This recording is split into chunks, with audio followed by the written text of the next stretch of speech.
Abasomesa ab'amasomo ga arts mu masomero ga gavumenti beekalakasa ku ntandikwa y'olusoma luno ne bategeeza nga bwe batagenda kudda mu bibiina okutuusa nga gavumenti nabo ebongeza omusaala nga bwe yakola ku bannaabwe abasomesa amasomo ga ssaayansi. Kituluma kuva mu mwaka gwa 2022 omwezi emyaka 3 miramba tusuubiza twongezanga.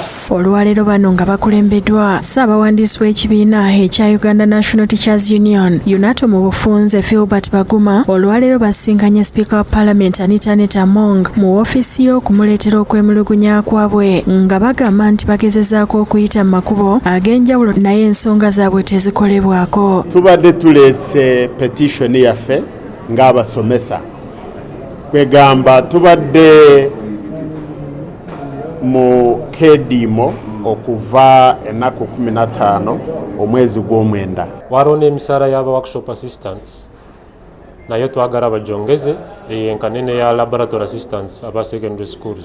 Speaker bategeezezza nti ensonga yaabwe keetuuse mu Parliament wa kufaayo okulaba ng'egonjoolebwa nga y'ensonga lwaki banditize nga badda mu bibiina basomesa abaana b'eggwanga nga bwakwasaganya obukiiko obuvunaanyizibwa okulinaako ebyenjigiriza. And we are going to make sure we appropriate money for the teachers. And we are going also to bring in the salary review commission that can be able to harmonize the issue of salaries in this country.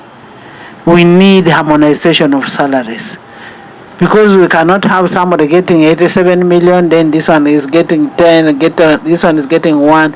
No, let's have harmonization. Baguma alabise nga tabadde mu mativo n'ensalawo ya Speaker n'ategeeza nti nabo okudda ku mulimu bagenda kulinda ebinaava mu alipoota y'akakiiko ekitasanyusiza Speaker n'amujjukiza nti ye yamuyise n'amujja ku bibye kyokka alabika nga yawabya abasomesa ng'awanvu y'ensonga zino.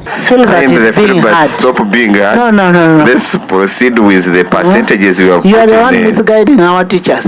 Speaker yesoza akafubo n'akulira UNATO Philbert Baguma wamu n'omubaka w'abakozi Arinite Rwakajara okubaako bye bakkaanyako. Oluvannyuma Baguma ategeezezza bannamawulire nga bw'abadde tasobola kusalirawo basomesa balala kyankomeredde nga wakuddayo beebuuze ku bannaabwe obanga ddala bayinza okudda ku mulimu nga Palamenti bwekwasaganya ensonga zaabwe. Suubiza nti agenda okuwandiikira komiti ya Parliament ey'ebyenjigiriza n'emizannyo awandiikire minisita gwe kikwatako batuwe feedback.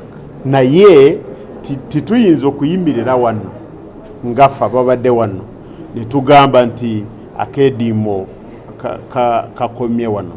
Tulina okugenda ne tuddayo mu bamemba baffe mu bakulembeze baffe ne tubawa feedback ne tusalawo ekyokukola. Era nasamuninga committees ezikwata ku nsonga ezo batandikire obunambiro batandika okukola ku nsonga ezo okulaba nti abasomesa baffe abakozi baffe mu local government abasomesa baffe abasomesa mu masomo ag'emikono okulaba nti byonna bituukirira.